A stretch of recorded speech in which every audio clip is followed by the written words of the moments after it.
बड़े साहब से भी की है। प्रधानमंत्री से मुलाकात की, क्या कुछ बातचीत क्या? नहीं, आदरणीय प्रधानमंत्री जी का मैं धन्यवाद करने के लिए आया था कि दो बड़े हमारे कार्यक्रम थे हरियाणा में। एक गुरु तेग बहादुर जी का 350 शहीदी दिवस था और दूसरा अंतर्राष्ट्रीय गीता जयंती महोत्सव। दोनों कार्यक्रमों में आदरणीय प्रधानमंत्री जी का हरियाणा में आना उसकी एक शोभा बनी थी और आदरणीय प्रधानमंत्री जी ने गुरु तेग बहादुर जी को हरियाणा की पवित्र भूमि पर जहां गुरु तेग बहादुर जी के समय समय पर चरण पड़े हैं, उनकी शिक्षाएं आज भी समाज के हर व्यक्ति लेकर के उनको अपने जीवन में उतारता है। उनको नमन करने का आदरणीय प्रधानमंत्री जी वहां आए, हम सब के लिए बड़े सौभाग्य की बात थी। तो मैंने आदरणीय प्रधानमंत्री जी का धन्यवाद किया है कि आप हरियाणा में आए हैं और हरियाणा के लोगों का हौसला बढ़ाया है। ये हमारे लिए गर्व की बात है। गृह मंत्री से भी मुलाकात की, तुमसे क्या कुछ बात? हाँ, आदरणीय अमित शाह जी का हरियाणा में विजिट है। 24 तारीख को आदरणीय अमित शाह जी हरियाणा में आ रहे हैं। हमारे पुलिस के 5000 नवनियुक्त जो कैडर उनकी पोस्टिंग आउट है, उस कार्यक्रम के अंदर आदरणीय अमित शाह जी को मैंने निवेदन किया था, तो उन्होंने यश किया है। आदरणीय अमित शाह जी उस कार्यक्रम के अंदर कल अमित शाह जी SIR पे बोल रहे थे, पीएम ने बड़ी तारीफ की। हाँ, बहुत। नहीं, देखिए, विपक्ष जिस प्रकार से दुष्प्रचार करता है और देश को गुमराह करने का काम करता है, विपक्ष के पास मुद्दा नहीं है। कल जो अमित शाह जी ने लोकसभा के अंदर इस विषय के ऊपर बात को रखा है, उसका पूरा DNA आदरणीय अमित शाह जी ने वो प्रस्तुत किया है।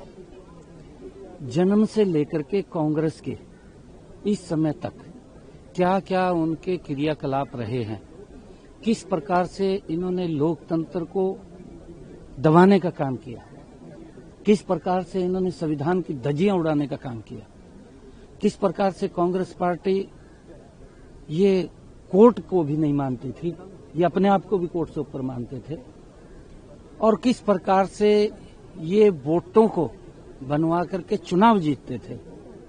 ये सारा का सारा विषय आदरणीय अमित शाह जी ने उसके ऊपर प्रकाश डाला है। राहुल गांधी ने कहा कि बोल रहे थे, उनका हाथ कांप रहा था, नर्वस दिख रहे थे। देखिए, कहने के लिए तो इनके पास कुछ नहीं है, ये क्या कहें।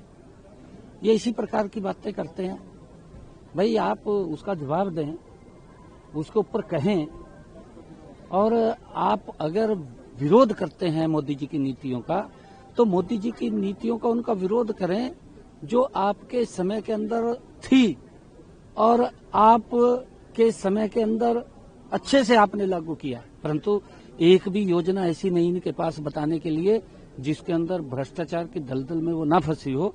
वो हर योजना वो धरातल पे नहीं उतरती थी, वो कहीं ना कहीं उसका डिसबर्स हो जाता था, कुछ किसी के पास चला जाता था, किसी का कुछ किसी के पास चला राहुल गांधी चुनाव सुधार की चर्चा हो रही थी, उसमें भी चर्चा उन्होंने कहा कि हरियाणा में। आप देखिए, मैंने कहा है कि इनके पास कोई मुद्दा नहीं है। अरे भाई, तुम विकास की बात करें, आपका विजन आप अपने सामने देश के सामने रखें। आप इस प्रकार की बातें करते हैं, वोट चोरी की बात करते हैं। वोट चोरी को लेकर के एक प्रबुद्ध जन, बुद्धिजीवी व्यक्ति या गांव के अंदर मेरे वर्ग का ठेठ व्यक्ति जो ग्रामीण पृष्ठभूमि से आता है, वो व्यक्ति भी इनकी बातों के ऊपर हंसता है कि ये क्या बातें करते हैं, किस प्रकार के ये मुद्दे लेकर के आ रहे हैं। लोग उन बातों को नहीं गंभीरता से लेते जिस प्रकार के ये मुद्दे लेकर के आते हैं। और आदरणीय मोदी जी के नेतृत्व में आज एक्चुअल में गरीब व्यक्ति का विकास हुआ है, गरीब व्यक्ति मजबूत हुआ है। गरीब व्यक्ति को आज अगर कोई आस जगी है तो नरेंद्र मोदी जी के नेतृत्व में ही जगी है। आज हर व्यक्ति, गरीब व्यक्ति सोचता है कि लंबे समय तक देश आजादी के बाद पहली बार अगर किसी व्यक्ति ने हमारी सुध ली है तो उसका नाम नरेंद्र मोदी है। और ये वोट चोरी का आरोप लगाते हैं। इन्होंने तो अपना सुधार किया है, पब्लिक का सुधार या देश का सुधार कांग्रेस ने नहीं किया। पब्लिक का सुधार और देश का सुधार नरेंद्र मोदी जी ने किया है।